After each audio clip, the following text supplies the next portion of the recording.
que teria existido o estorno. Certo. Eu estou olhando aqui o teu voto. Certo. Aí esse estorno, assim, eu ficaria tranquilo se ele tivesse mostrado, porque é o seguinte, o que é o fonte? Incide sobre o pagamento, né? Então tem que ficar evidenciado o pagamento. Qual foi o pagamento? Né? E aí tem um estorno de um pagamento. O estorno do pagamento do 847 e um creditamento da diferença, que é os 425, que é o valor efetivamente devido. Você vai ver que entra, sai os 847 e entra de novo os 245, que é o de fato devido. Imposto de renda retido na fonte devida. Então, assim, que tem o recolhimento dos 247, não há dúvida. E aí ela não retifica a DIPJ. Eu também não tenho a DIPJ, né? 113, 126. Deixa eu só ver aqui rapidinho. Não, fica à vontade, Nilton. Porque não, ela usa outra empresa, a recebedora, para mostrar que houve o estorno. Isso para comprovar a repercussão econômica, na verdade, Nilton, para mostrar, olha, porque a DRJ, ela alega o seguinte, o Santander Mãe vai poder ir lá pedir a compensação desse valor. Aí ela chega e fala, não, ela não vai pedir a compensação dessa diferença que eu estou pedindo aqui, dos 847 em detrimento dos 245, dos 425. Porque qual é a preocupação da DRJ? Ela fala assim, tá bom, beleza, você pagou, eventualmente, vamos conjecturar que não era 847, era 425. Tá, mas será que o Santander que recebeu, ele não vai querer se beneficiar desse valor adicional retido e pedir a compensação dessa diferença? Aí o contribuinte vem e fala, não, porque eu não fiz a repercussão econômica disso. O que eu passei para o meu coleguinha, o Santander Geral, é apenas o 425, que é o valor adequado fisco. Então, na verdade, quem sofreu e arcou com a retenção plena foi a recorrente. É isso que ela quer demonstrar com esse lançamento, tá, Nilton? No fundo, porque foi um ponto que a DRJ levanta. Ela fala assim, poxa, tá bom, né? Você fez esse recolhimento errado, você lançou errado na DCTF, mas vamos lá. Quem me garante que a beneficiária não vai pleitear essa diferença de 425? Aí a hora recorrente fala assim, não, eu garanto, porque afinal, olha aqui o lançamento, houve um estorno. O que eu repassei para ela é a base 425 e não 800 Doutora Gisele, só uma pergunta aqui. Eu estava olhando, me incomoda muito não retificar a DCTF. Como eu sempre digo, a DCTF tem umas grandes vantagens para o contribuinte, não é uma mera obrigaçãozinha assessorando do meu ponto de vista pessoal. Olha, o pagamento é de 20 de agosto de 2008, o processo foi formalizado em 2009. Ou seja, quando saiu o despacho decisório, esse contribuinte teve esse tempo todo, em momento nenhum ele retificou a DCTF. Então, ele não fala nada porque ele não retifica a DCTF, isso para mim é um dado que é muito significativo, tá entendendo? O que ele diz é que ele errou mesmo, ele declarou errado, que ele não percebeu. Só quando mas o que gera o crédito, o que conta corrente, né? Isso tinha uma coisa bem simples, né? Declarei tanto, paguei tanto. É isso que gera débito e crédito, né? Então, ele, hora nenhuma, se preocupou em retificar esse valor, isso é algo que me incomoda. Eu digo com toda sinceridade. Ele pede na manifestação de conformidade, logo de cara, em vista do despacho decisório, que seja realizada a retificação de ofício. É isso que ele pode fazer, né? Porque ele podia fazer, né? Ele teve tempo, não estava... E ele podia retificar dentro dessa coisa que a gente está falando, Gisele. Eu acho que, assim, pelo que você está trazendo, tem um indício probatório, né, que mostra realmente na linha que ele está, né, que ele está dizendo. Não seria melhor?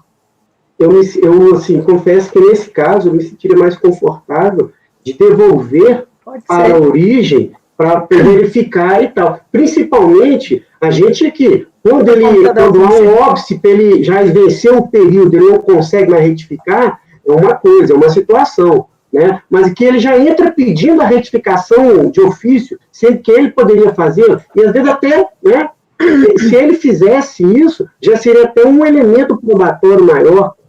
Né? Entendi. Não, ele não retifica, ele pede, gente, desde a manifestação. Então, e ele poderia fazer essa retificadora.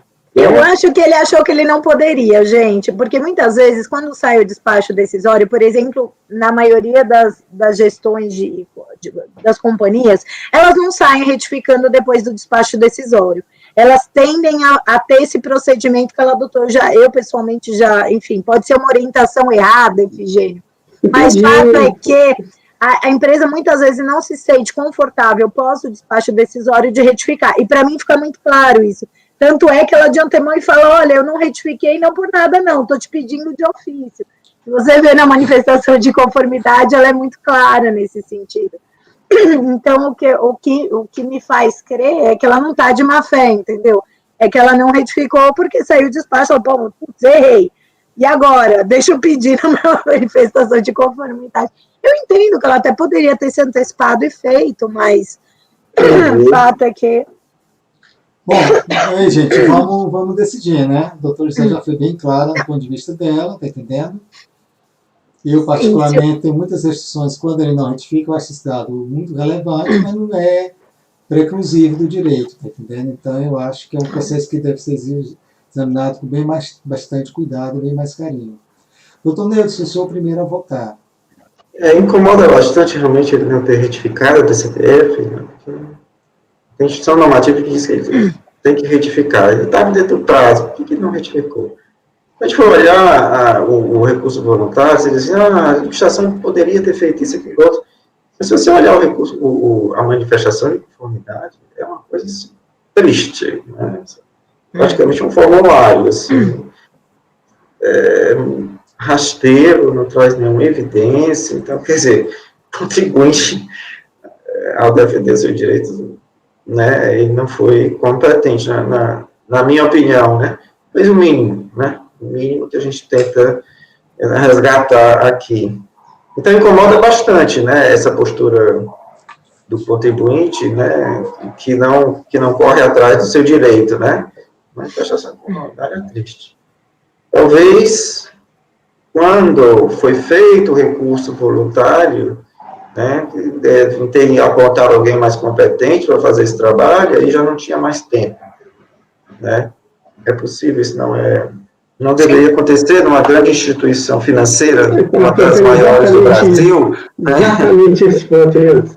Mas convenhamos, né? Não, gente, acho que em 2008 o Santander estava chegando aqui no Brasil ainda. Não, eu jamais, assim, como eu digo, para mim, assim, se o colegiado entende, a gente pode, eu não tenho problema nenhum em mandar, nesse caso, para novo despacho, para análise do direito creditório, seja proferido novo despacho.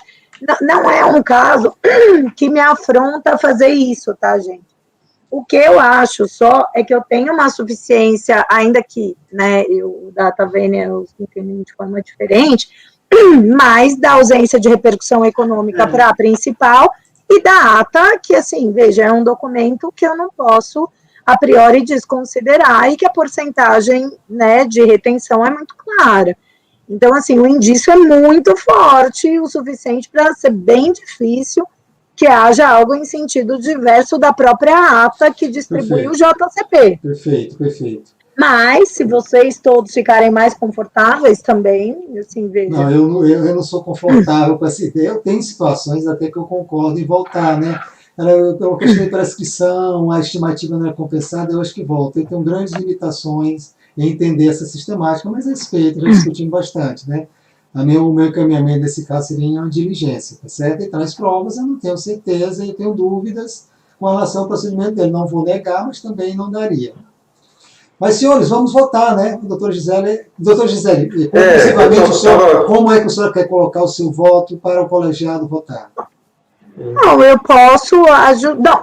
Por hora eu vou deixar assim. Ainda que eu fique. Se eu for vencida, presidente, eu não vou fazer ninguém ser voto vencedor, é isso que eu estou me colocando. Certo, entendi. Eu ajusto, mas assim, num primeiro momento, para mim é suficiente, esse é meu voto. Perfeito, todos os demais colegas, eu não vou fazer isso. É assim, então a questão. Eu posso voltar sobre os peixes? Deve!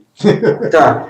A questão aqui é valoração de prova, na verdade, né? Assim, a situação prática, ela está configurada no seu desenho, né? Mas a consistência é que eu, no meu caso, né, eu sinto, né? Principalmente porque não tem a retificação do DCTF, porque, não sei. Mas, assim, eu não sou, assim, totalmente confortável, né? Não posso dizer, não, é isso mesmo, né? Mas é uma questão de valoração de prova. Eu vou prestigiar a valoração feita pela relatora, certo? Mesmo porque eu não tenho um conhecimento do processo, ela tem, pelo fato de ter analisado mais detalhe, lido com mais calma, etc. Então, eu vou acompanhar a relatora, senhor presidente. Perfeito. Doutor, se tem o segundo, é o doutor Alain. Acompanho a relatora, presidente. Doutor Alain, doutor Alexandre. Também acompanho, presidente, a relatora. Doutor Efigênio. Doutora Gisele, eu seria no caso de uma avenida de divergência para devolver para um novo despacho decisório e depois retomar o rito processual. Então, deixa eu anotar aqui, doutor Efigênio.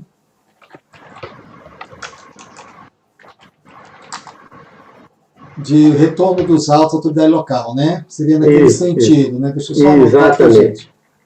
Um minutinho.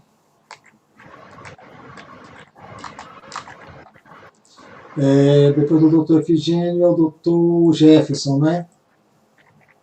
Acompanhe a relatora, presidente. E doutor André? Acompanhe a relatora. Perfeito, gente. Então vai ficar da seguinte forma. A qual dos membros... Sim, falta eu votar. O meu voto seria converter o julgamento em diligência, tá ok? A qual dos membros do colegiado, por maioria de votos, em dar provimento ao recurso voluntário. Vencido o conselheiro Ricardo Antônio Carvalho Barbosa, que votou no sentido de converter o julgamento em diligência. E o conselheiro Efigênio, que votou no sentido de retorno dos autos à autoridade local para análise do mérito do direito creditório pleiteado, retomando-se a partir do novo despacho decisório, rito processual habitual, etc, etc. É isso, né, Efigênio? Isso. Perfeito. Deixa eu só fechar aqui para um adiantado da hora, depois eu saber exatamente.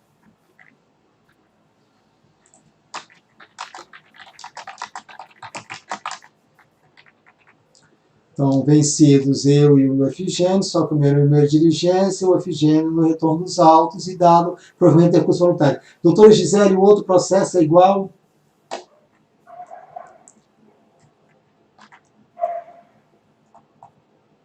Está sem som, Gisele. Está sem som, Gisele.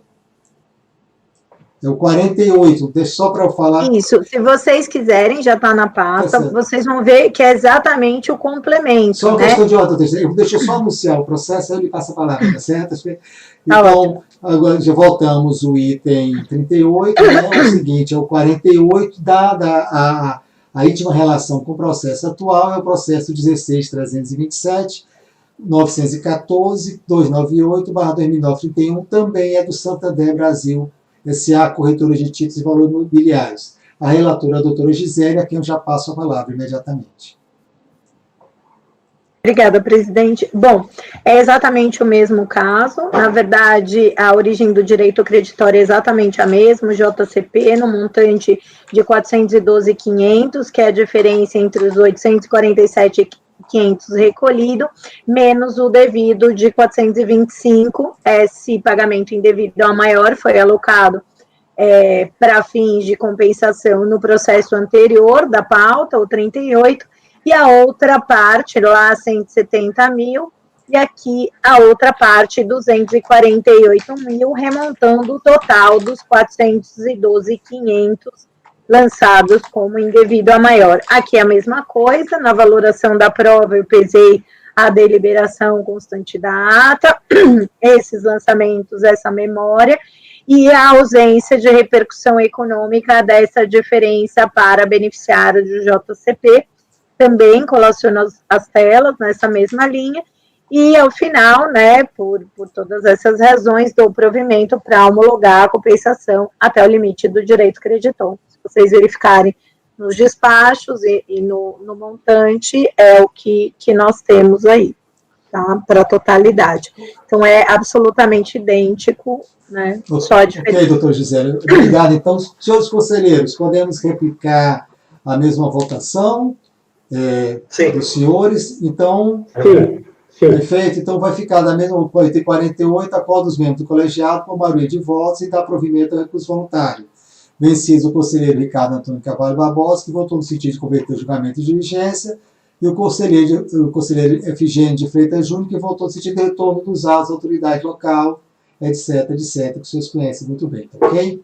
Bom, senhores, vamos passar logo para frente. O próximo item da pauta vai ser o 39, que já foi votado, né, que foi aquela questão da Infoglobo, que teve o patrão do contribuinte, foi a doutora Georgiana que compareceu.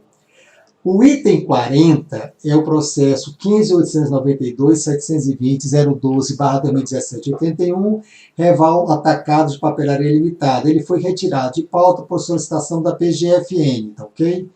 O processo, o item 41, ele já foi votado, foi aquele de videoconferência, foi o doutor Plínio que compareceu. O 42 também já foi votado da Reval, que é videoconferência, com a sustentação oral do patrono, que foi o doutor Plínio.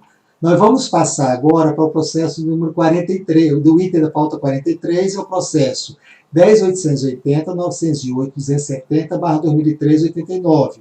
O recorrente é Cheminova Brasil Limitada.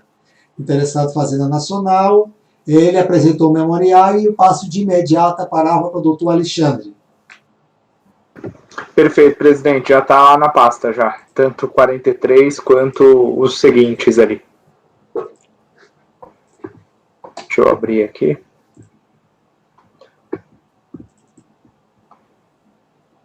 Vou fazer uma breve leitura aqui do relatório, que esse é um daqueles processos que era do mês passado, mas como o crédito era superior a 1 milhão, a gente julgou, acho que foi em julho, uma leva de Queminovas aqui, e esse era o único que tinha passado de 1 milhão, então ele tinha ficado postergado. Mas é um processo de compensação, tá? Então, fazendo a leitura do relatório, então é recurso voluntário interposto em face de acórdão da DRJ de Recife, que decidiu pela improcedência da manifestação de conformidade. A interessada acima qualificada formalizou o pedido de compensação relativo a crédito de saldo negativo do período de 2011, com débitos informados nas respectivas perdecompes. O valor do crédito na data da transmissão era de 3.185.000. Por meio do despacho decisório, a autoridade competente decidiu pela homologação parcial, de acordo com a seguinte fundamentação. A contribuinte apresentou manifestação de conformidade, alegando que, de acordo com o detalhamento da análise do crédito que originou o despacho decisório, não foram confirmadas as parcelas de R-fonte sobre as operações de swap, sob o argumento de que a receita não foi oferecida à tributação. Aí aqui estão as parcelas que não foram confirmadas de acordo com a receita, de acordo com a DRJ, né? Na verdade, já na DF, a manifestante registrou em sua contabilidade a receita decorrente das operações de swap em conta própria do grupo Variações Monetárias, denominada Ajuste Positivo de RED. Da análise dessa conta no razão contábil, as receitas correspondentes a cada uma das fontes pagadoras totalizam na íntegra os valores informados pelas fontes pagadoras em DIRF, conforme consta no sistema DIRF da Receita Federal, sendo elas, e aqui a gente tem uma segunda tabela que foi apresentada na impugnação e também é reiterada agora no âmbito do recurso voluntário. Para cada uma das fontes, aqui tem Banco do Brasil, Bradesco e HSBC. Com relação à fonte pagadora Itaú, um dos lançamentos do rendimento da operação de swap foi feito a crédito na conta contábil denominada Ajuste Negativo RED, Assim, para esta fonte pagadora, a composição dos lançamentos contábeis é a seguinte. Então, essa daqui foi lançada em outra conta contábil. Dessa maneira, por meio da sua contabilidade, a manifestante comprova que efetivamente registrou a receita correspondente às operações de swap. Não obstante o oferecimento de tais receitas à tributação, deu-se a indicação das mesmas na DIPJ 2009, linhas 18 e 36 da ficha 6. Assim segue a composição dessas duas linhas da ficha 6 da DIPJ, tanto a linha de variações cambiais ativas quanto a de variações cambiais passivas. Resta comprovado, portanto, que a manifestante registrou contabilmente as receitas decorrentes da operação de swap e as ofereceu à tributação por meio da indicação dos saldos da DIPJ nas linhas de variação cambial da ficha 6, que reflete a demonstração de resultado. Por fim, a manifestante ela requer o deferimento integral do saldo negativo no montante de 3.185.000, bem como a devida homologação da compensação. O pleito foi analisado pela DRJ e recebeu o seguinte despacho, né? E aí, no âmbito da DRJ, foi julgado improcedente. A recorrente, por sua vez, interpôs o recurso voluntário, no qual ela repisa aí os argumentos fáticos, né, que são esses dados já trazidos no âmbito da impugnação, e também ela pede uma preliminar de nulidade por erro no procedimento adotado pela fiscalização. Esse é o relatório. Perfeito, doutor Alexandre. Perfeito, doutor Alexandre. Pode passar por volta. Perfeito. O recurso é tempestivo e atende as demais condições de admissibilidade, razão porque dele conheço. A recorrente sustenta que a única providência legítima que poderia ter sido tomada pelas autoridades fiscais diante da alegação de não tributação das receitas seria a lavratura de um auto de infração para a cobrança dos valores de RPJ, que supostamente deixariam de ser recolhidos, acrescidos de multa de ofício, em que pese o posicionamento defendido pela recorrente, entendo, em linha com o posicionamento dessa turma, pelo direito da Receita Federal revisar o saldo negativo para averiguar a liquidez e certeza do direito creditório pleiteado. Nesse sentido, tem a recente decisão até do mês passado aqui. O que não pode ocorrer é pretender-se rediscutir a composição do saldo negativo quando a parcela mensal foi objeto de compensação, pois na hipótese de não homologação da compensação que compõe o saldo negativo, a Fazenda poderá exigir o débito compensado pelas vias ordinárias através de execução fiscal. A glosa do saldo negativo acarretaria a cobrança em duplicidade do mesmo débito, tendo em vista que, de um lado, terá prosseguimento a cobrança do débito decorrente da estimativa e, de outro, a redução do saldo negativo. Aí também mais um outro acórdão da nossa turma. Não é o que ocorre no presente caso, em que há apenas uma revisão do saldo negativo para fins de verificação da liquidação e certeza do crédito pretendido, não havendo que se falar em equívoco no procedimento adotado, razão pela qual afasto a nulidade pretendida.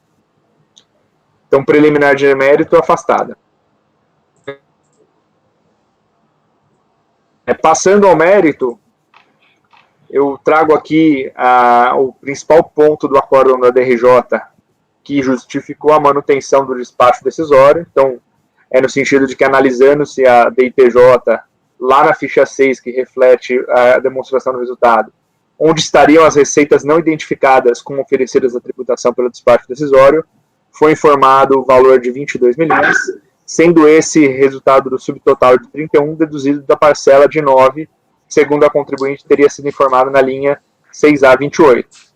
Ocorre com os elementos probatórios anexados aos autos, não é possível comprovar que a parcela deduzida no valor de 9 teria sido incluída na linha 28 da ficha 6 da DIPJ 2009 por duas razões.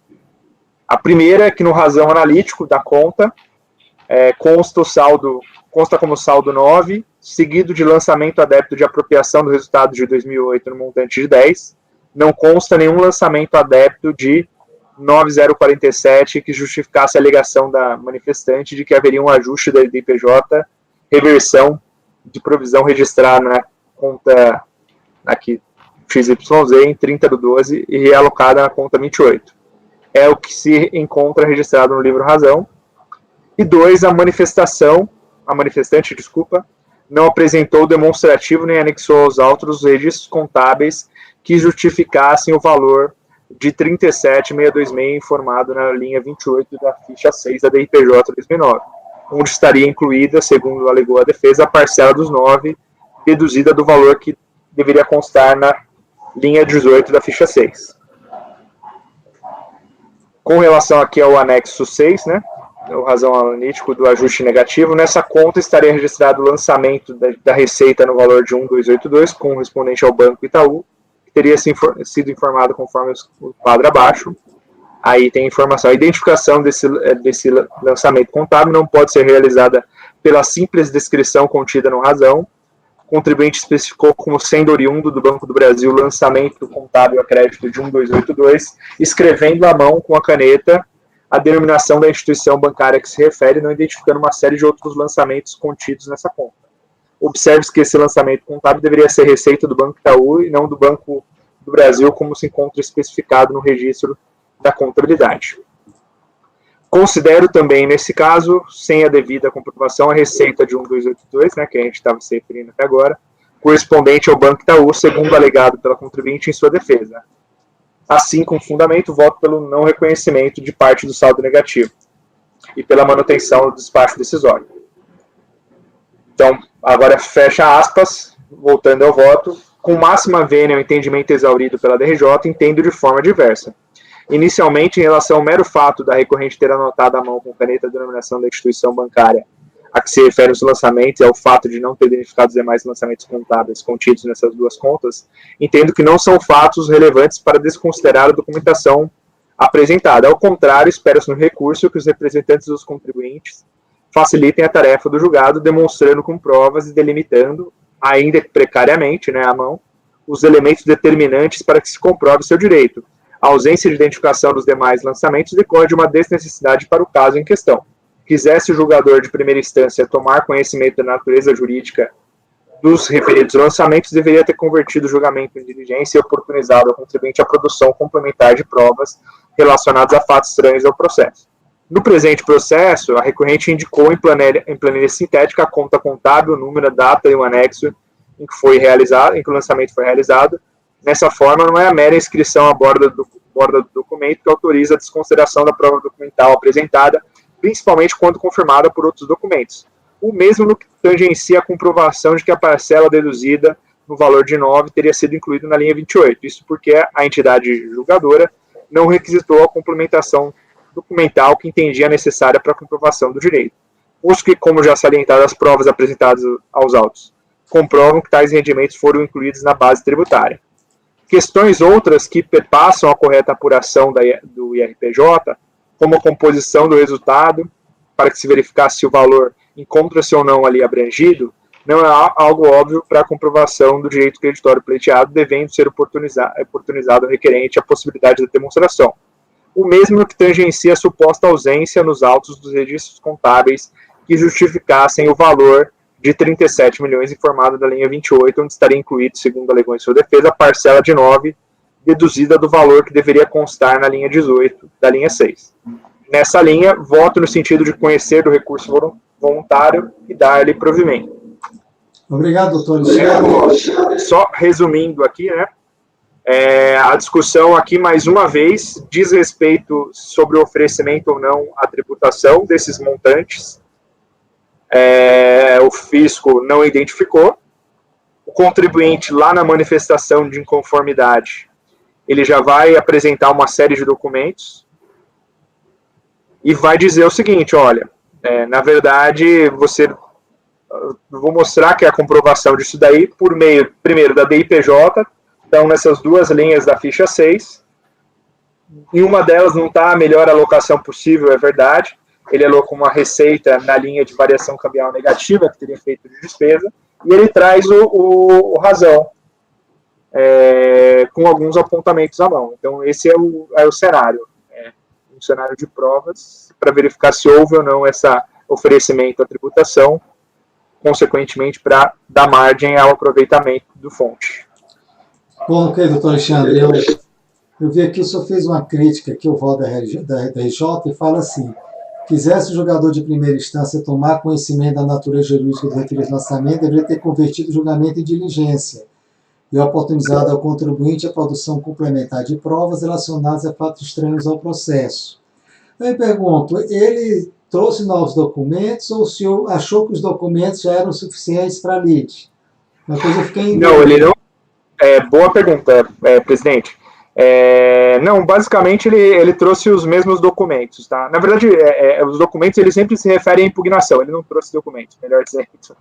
Ele se refere sempre à impugnação. A crítica aqui, presidente, não é nada pessoal, é só pensando sempre no melhor deslinde para a questão. Não estou pensando desse lado, né? Apesar de eu digo, já me manifestei várias vezes, me ofendo um pouco quando se fala de uma forma não muito, eu acho, educada com a DJ, porque com certeza quem fala não tem o mínimo conhecimento. Se tivesse, não falava dessa forma. Mas eu digo o seguinte, porque se você diz, se o julgador era para ter convertido em diligência, você diz, não, as provas já são suficientes, não era para ser convertido em diligência, né? Então, quer dizer, sua opinião é que as provas são suficientes, né? A minha opinião é que as provas são suficientes, sim. Mas, não, aqui não tem essa crítica nesse sentido, não, presidente. Bom, nós, até como julgadores, a gente sabe que muitas vezes a gente se depara com esses desafios aqui. Então, deixa eu só entender que vamos esquecer esse lado. Então, a crítica, mas isso não implica que necessariamente a gente acerta também. Deixa eu entender aqui bem quais são as provas que o senhor acha suficiente, né? Ele trouxe uma planilha sintética contábil, um número dado anexo, aquela que está anotando que estava anotado continuou da mesma forma, né? Estava a instituição bancária anotada. É porque o senhor não indica as folhas do processo, a gente fica... A palavra está liberada, quem quer falar sobre o processo em si. Isso, os anexos, eles estão ali a partir da folha 150, mais ou menos, aqui. Deixa eu só checar exatamente qual que é. O razão está a partir da folha 154, a gente vai ter os razões que compuseram ali.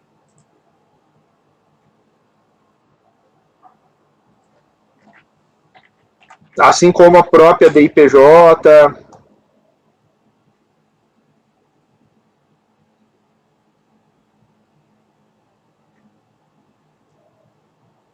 Deixa eu dar uma pergunta, por favor. Lógico. Os outros processos da QM9, que me parece que é uma situação parecida, né? A proposta foi retornada à RF. E aqui você está propondo já homologar. Assim, a previdência diferente tem alguma razão específica? Boa pergunta, viu, Neudson? Na verdade, o que acontece? Quando a gente fez a votação, acho que foi em julho, eu meio que usava como padrão voltar, tá? E aí a gente teve bastante discussões aqui, e aí eu fiquei repensando quando que seria caso de voltar e quando seria o caso de não voltar. Não tenho dúvida de que é mais seguro para todos nós voltar, mas o presidente ele foi muito enfático lá atrás, no sentido, não, só poderia voltar quando tem um obstáculo, por exemplo, lá no aceita DCTF retificadora. Então, por isso que eu fui um pouquinho mais ousado. Mas eu não tenho nenhuma vaidade, eu posso mudar para voltar, que eu com certeza sinto mais seguro. Tranquilo.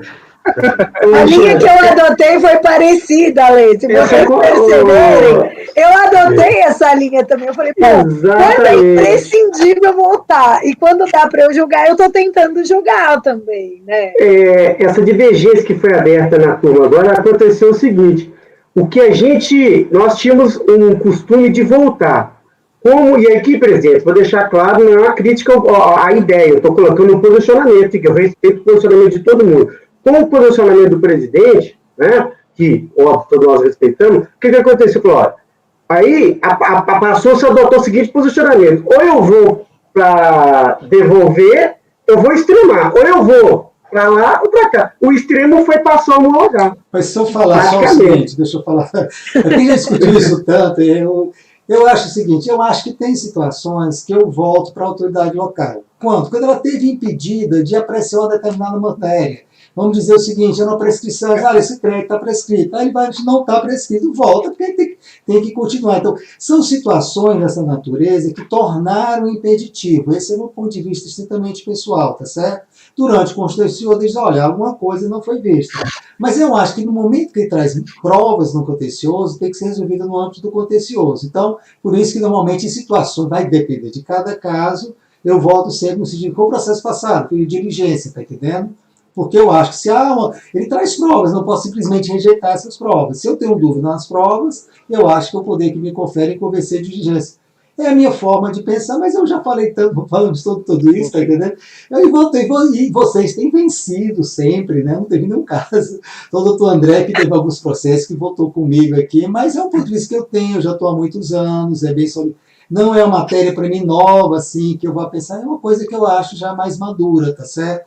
Eu acho que isso já foi trazido para o contencioso e só me justifica voltar para a autoridade que proviu o espaço decisório quando algo impeditivo deixou de ela aprofundar, tá entendendo? Aqui não, é questão de provas, e formou-se o contencioso para isso. Mas não quero mais nem entrar nessa discussão, volto ao doutor Alexandre, tá entendendo? No sentido, ele aceitou as provas e aí cada coisa aqui, não queria voltar a essa discussão. Aceitamos ou não as provas do doutor Alexandre, tá entendendo? E fiquem à vontade. Ninguém muda minha ideia porque foi vencida, eu tenho a minha convicção, tá entendendo? Por isso que eu estou como julgador há muitos anos, né, e bem respeito a posição dos outros, jamais farei crítica. Posso discordar mais no campo do respeito, né? Então vamos limitar essa questão, né? Nós estamos por onde está da hora, vamos se fixar nesse processo que eu acho muito importante. Não, mas presidente, não é nenhuma crítica, todos os posicionamentos são bem-vindos, até para refletir, pode ser que a gente mude, mas foi mais nesse sentido. Mas aqui, pelo princípio agora da colegiabilidade aqui, eu não me importaria em mudar, se for pela maioria aqui, quer ser antes para o caminho tradicional que nós temos, quanto para um caminho de uma conversão em diligência para que. Mas eu preferia até o primeiro caminho. Perfeito. Então, acho que é o retorno. Ou é o retorno ou vamos dar movimento. O que você vai colocar início em votação, né? O que você deseja colocar início em votação? Esse é o seu voto, né?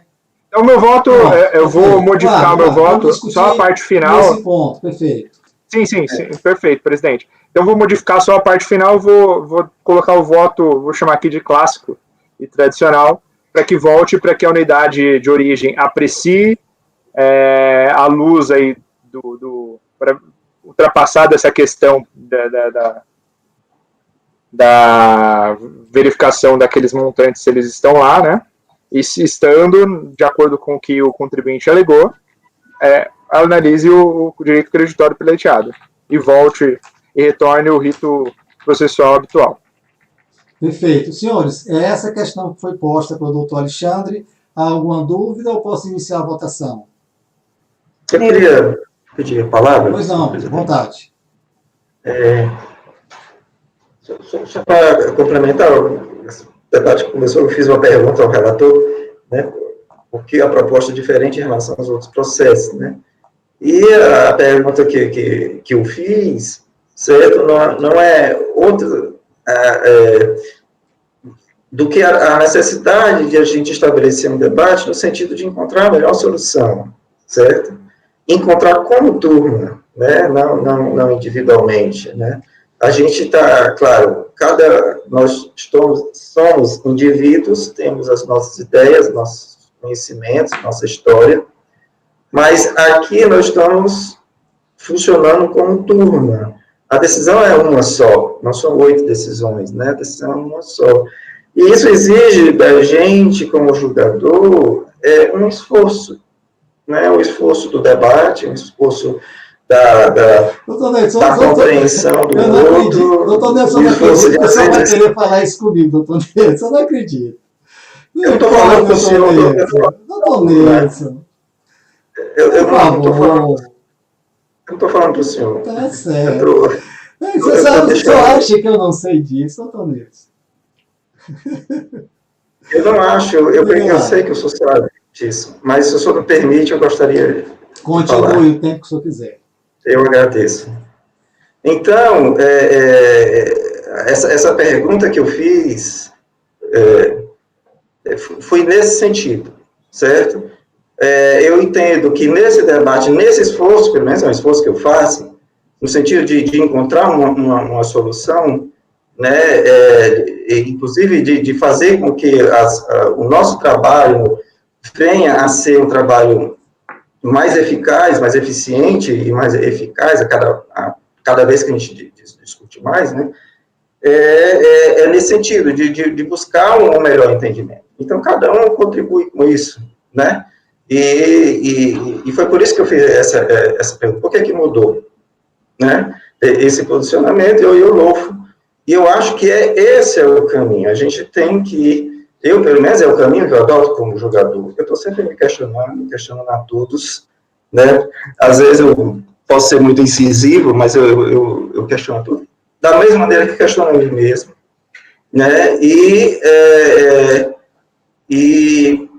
é nesse sentido que eu perguntei por que mudou. E eu louvo, certo? Quando a gente consegue mudar no sentido de melhorar, certo? Então, assim, no caso concreto, certo? Eu entendo, e aí o meu pensamento até certo ponto é parecido com o doutor Ricardo, no sentido de que eu entendo que deve voltar para a DRF quando não foi apreciado, determinada matéria não foi apreciada no processo, certo? Determinada matéria não foi apreciada no processo, para a gente não apreciar aqui em última instância, volta a apreciar. Qual a situação clássica? Quando há uma preliminar ou uma prejudicial, decadência. DRJ diz que é decadência. DRF diz que houve decadência. DRF diz que não pode estimativa, certo? Então, uma preliminar que pediu análise do mérito. Aí chega aqui, a gente, não, essa preliminar a gente supera, mas ninguém analisou o mérito até agora, volta para a DRF para analisar, certo? É nesse momento que eu acho que é importante que volte para a DRF, certo? Para que o mérito seja apreciado durante todo o curso do processo, e não só aqui, né? E em situações que, às vezes, o contribuinte não tem nem condições de participar, de debater. Então, o que eu quero dizer, Alexandre, é que, no quadro desse processo, eu estaria confortável em votar definitivamente pelo sim ou pelo não. Por quê? Porque a matéria foi apreciada, a comprovação ou não da tributação desse rendimento, certo? Está sendo debatido desde o início. Foi a razão pela qual a DECOMP não foi homologada, foi exatamente essa, certo? E foi debatida na DRJ, está sendo debatido no recurso voluntário. Então, nessa situação, eu entendo que não é necessário voltar para a DRF, né? É necessário analisar as provas. Então, e aí, para mim, é uma situação até parecida com o processo anterior da Gisele. Você analisou as provas, é uma questão de valoração da prova, na minha opinião, certo? E você valorou desse jeito, entendo que não vejo nenhum porém na sua valoração. Eu posso valorar diferente, porque eu sou uma pessoa diferente, né? Mas, como eu disse, nas situações eu tento, digamos, dar valor ao trabalho feito pelo relator, de conhecer o processo, de ver o processo. Então, assim, eu não sei que, para mim, na minha opinião, eu estaria tranquilo em votar do jeito que você trouxe, certo? O voto hoje, né, no sentido de, inclusive. E aí acataria, certo? A valoração que você deu da prova, no sentido de homologar. Bom, mas, já que você mudou, você vai ser também, digo que não há nenhum prejuízo, né, não me sinto tão confortável quanto analisar as provas, mas não há nenhum prejuízo em retornar, certo? Apesar de que, na minha opinião, não é o mais adequado, não é a providência mais adequada, porque volta para a DRF vamos discutir de novo a valoração da prova durante o processo, né? Novo ciclo do processo para a mesma coisa que valorar as provas que já estão no processo desde a manifestação. Então, assim, eu vou...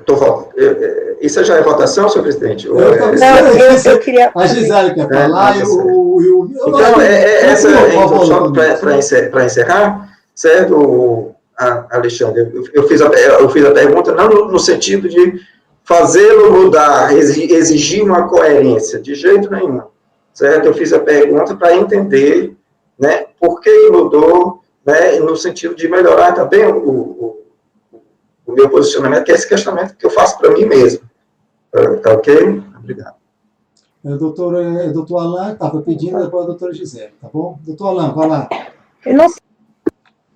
Pode falar, Gi. Posso? Eu estou na fila. Pois é, desculpa, o Alain faz tempo que está. Eu estou na fila. Eu não tinha visto, Alain. Eu só quero adiantar que eu vou pedir vista. Ok. Então... No meu voto, exatamente, eu vou pedir vista. Bom, então vamos iniciar a votação, né? Eu tenho que iniciar a votação, né? Doutor Neto, eu vou votar em que sentido? Eu tenho que anotar. Não, então, só dando um passo... Eu queria comentar, assim, estava com a mãozinha. A doutora Gisele quer comentar? Comente rápido, por favor, porque aí a gente então tem vai para a votação. Pronto. Vamos lá, Newton, eu concordo com as suas colocações, no sentido, eu acho que você percebeu isso, de eu buscar a máxima valoração da prova aqui nesses casos, porque eu concordo que não pode ser o retorno ao órgão de origem em default. Concordo com você em gênero, número e grau, e principalmente quando você não teve um efetivo contraditório. Então, eu acho que tem que ser um esforço conjunto, concordo com você nesse sentido, e eu estou muito confortável com a forma como a gente faz o retorno, já me manifestei várias vezes. É só isso, e é mais nesse sentido que a gente faça a valoração, e aí, Alexandre, eu faço das minhas palavras no neutro, porque aqui eu também estaria extremamente confortável, não vejo nada de anormal que você não possa enfrentar a valoração. E, por fim, presidente, eu cuidei de, nos meus últimos votos, também ressaltar a importância da DRJ. Eu acho que quando ela caminha bem, e todos nós consideramos a atividade essencial e elogiamos. Também me ofende o fato de, às vezes, a gente considerar que poderia ter existido um esforço adicional, o qual todos nós tentamos aqui como conselheiros. Por vezes assistimos a DRJ fazendo esse esforço, por vezes não, e faz parte, por vezes nós também, como o Alexandre colocou, vamos pecar nessa falta, né, de alguma maneira.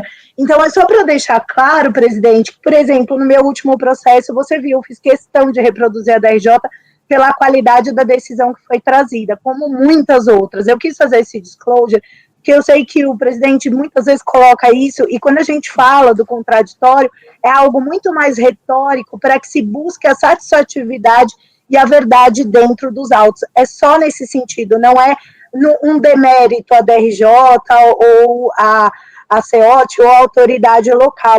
Eu só quis fazer esse disclosure porque me incomoda também um pouco. Vamos continuar a votação, porque estamos fugindo à votação, tá entendendo? Eu já registrei esse fato. Senhores, eu posso iniciar a votação? Pois não, doutor Alexandre. Pode começar, mas só um ponto antes. Como vai ter pedido de vista do conselheiro, já está falado, eu vou manter meu voto aqui para o seu voto hoje. É no sentido de dar provimento ao recurso voluntário. Doutor Neudson.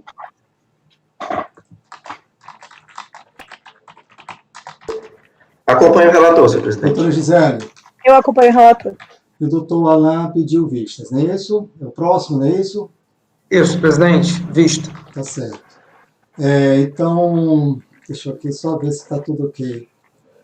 Concedido vistas ao jogador Alain Marcelo Vavá Teixeira.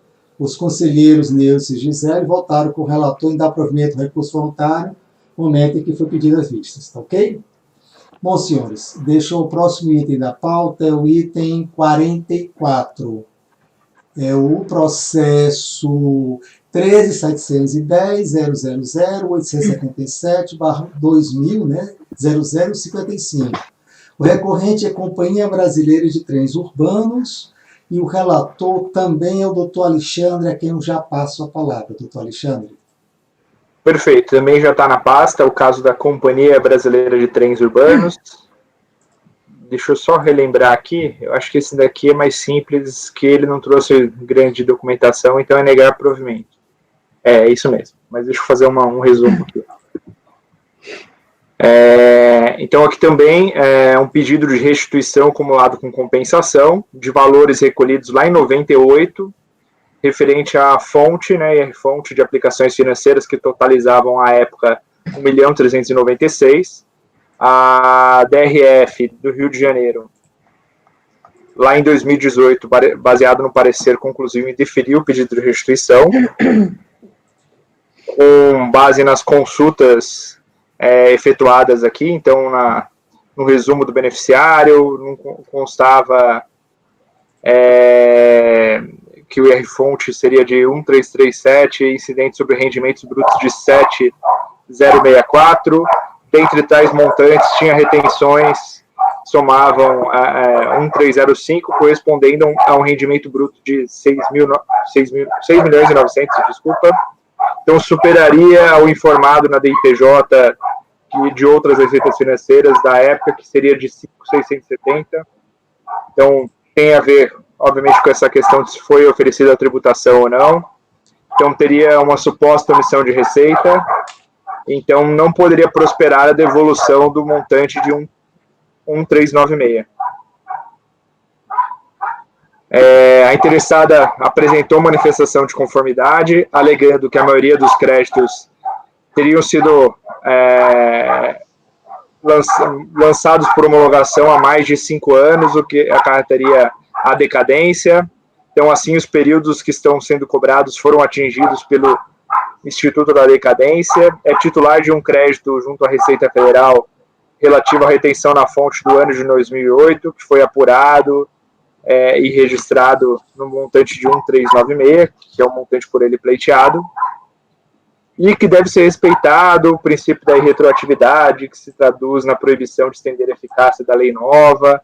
Não resta dúvida que a lei nova não se aplica ao ato concretizado.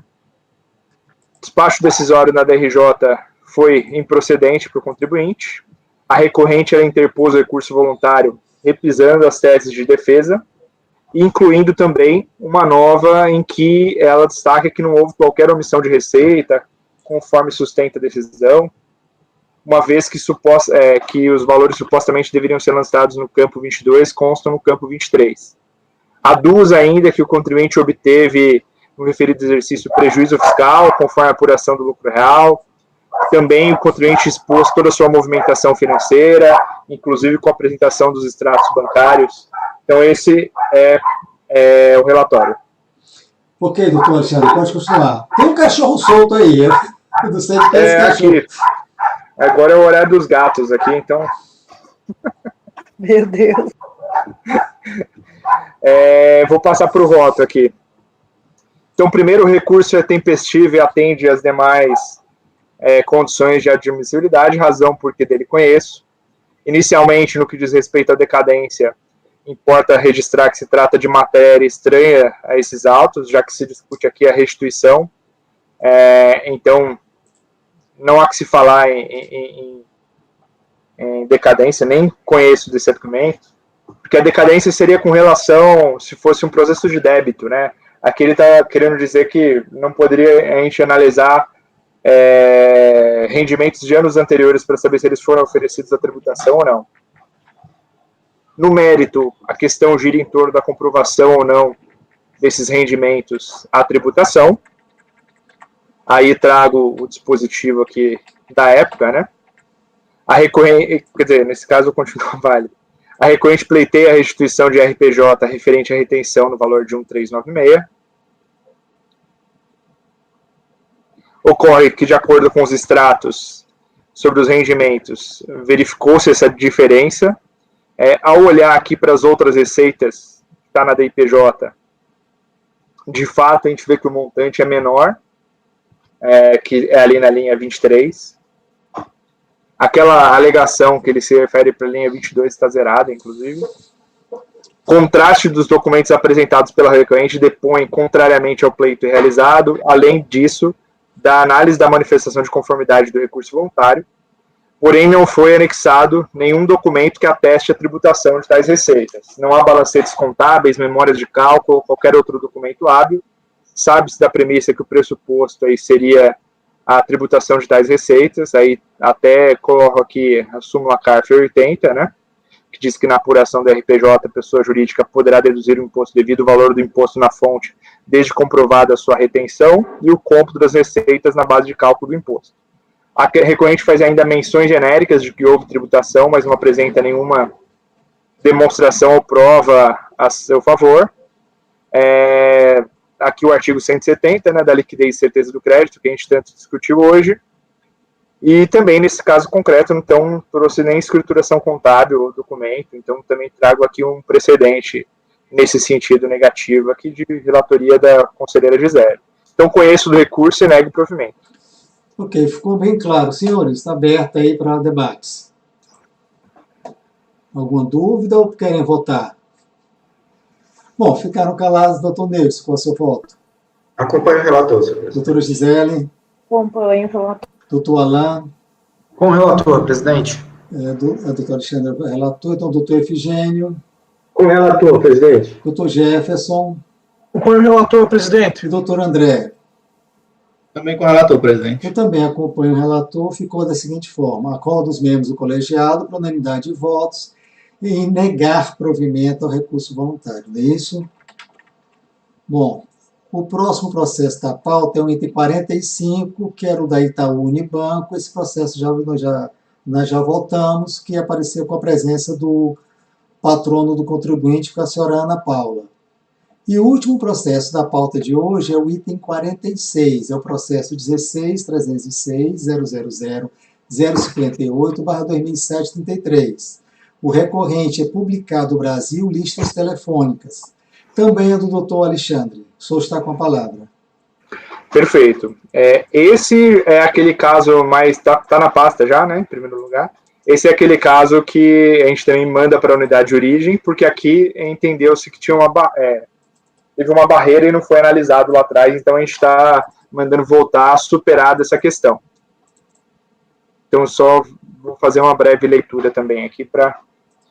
Então, é um recurso voluntário contra a decisão da DRJ, que julgou pela improcedência da manifestação de conformidade. A manifestação de conformidade, lá atrás, ela decorreu de uma análise da DERAT, que homologou parcialmente perdecontas apresentados pelo contribuinte de saldo negativo de 1998.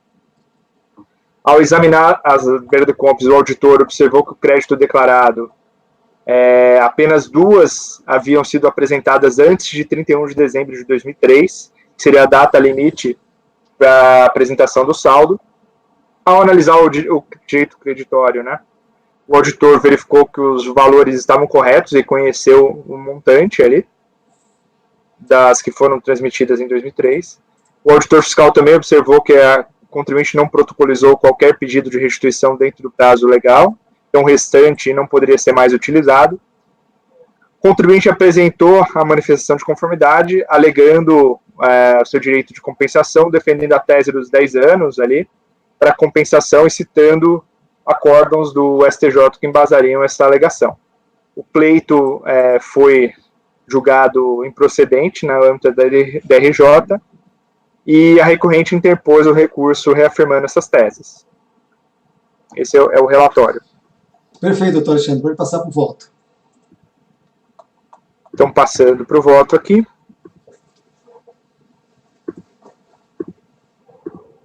Então, o recurso tempestivo atende às demais condições, razão pelo qual dele conheço. Basicamente, então, no mérito, a autoridade não homologou os pedidos de compensação feitos a partir em 2004, né, alegando suposta decadência, considerando o prazo quinquenal, afastando a tese ali do prazo decenal. Pois bem, ao contrário do que dispõe o despacho decisório ao acordo recorrido, de fato, na época, se aplicava esse prazo de 10 anos. Aí coloco aqui o artigo 150 e o artigo 156, né, que continuam sendo válidos, mas à época a jurisprudência, em especial o STJ, resolveu por bem denominar a contagem como 5 mais 5, tendo em vista que a extinção do direito à repetição ou compensação se daria 5 anos após o prazo de 5 anos para a homologação tácita do crédito tributário. Com a publicação da Lei Complementar 118, tal prazo foi alterado para 5 anos, de forma definitiva, aí, embora tenha se autodeclarado como interpretativo, o dispositivo da Lei Complementar modificou a regra contida no CTN, alterando aí o prazo para 5 anos. O STF, em repercussão geral, afastou o caráter interpretativo da contagem, de forma que somente a partir dali, 9 de junho de 2005, valeria aquele novo entendimento. No caso, verifica-se que a contribuinte transmitiu declarações entre 2003 e 2004 e algumas retificadoras em 2006, tá? Aí aqui tem o histórico das PERDECOMPs. Em relação às declarações apresentadas entre 2003 e 2004, elas foram apresentadas antes da vigência da lei complementar e dentro do prazo decenal. Esse entendimento já foi objeto de súmula, a súmula 91, que fala ali para os pedidos antes de 9 de junho. Jurisprudência do CARF. Verifica-se, portanto, que o despacho se pautou na regra que não era já vigente na época do crédito. O despacho não trouxe mais nenhum outro fundamento. E mesmo com relação às PERDECOMPs retificadoras, aplica-se a mesma conclusão, né? Então, no final das contas, eu tendo visto em deferimento ali apenas em razão desse argumento, eu conheço do recurso, dou-lhe provimento, determinando que os autos retornem à origem para que seja prolatado o novo despacho, ultrapassada a discussão acerca da prescrição do direito creditório do contribuinte, analisando-se o mérito do pedido de restituição, retomando-se o novo rito processual.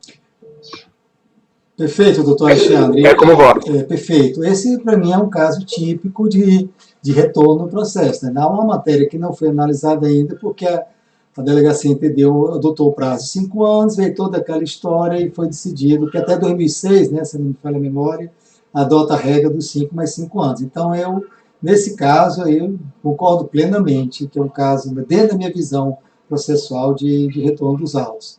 Senhores, alguém quer discutir aí na hora dessa? Tá certo, então eu quero voltar. Doutor Neudson. Acompanha o relator, senhor presidente. Doutora Gisele. Acompanha o relator. Doutor Alain. Acompanha o relator. Doutor Alexandre, que foi o relator. Doutor Efigênio. Com o relator, presidente. Doutor Jefferson. Acompanha o relator, presidente. Doutor André. Presidente, como eu falei hoje mais cedo, esse para mim também é um típico caso de retornar para a unidade de origem, então eu acompanho o relator. Senhores, eu também acompanho o relator. Então ficou da seguinte forma, viu, Alexandre? Só me corrige aí. Acordo os membros do colegiado por unanimidade de votos em dar provimento parcial ao recurso voluntário para determinar o retorno dos autos à unidade local para analisar o direito creditório pleiteado, prolatar o novo despacho decisório, após retome-se o rito processual. É isso? Senhores, eu não sei vocês, mas eu estou muito cansado. Exatamente. Eu também um abraço, uma boa noite para vocês. Amanhã nós continuamos na sessão. Um grande abraço, pessoal. Até amanhã. Boa noite a todos e obrigado.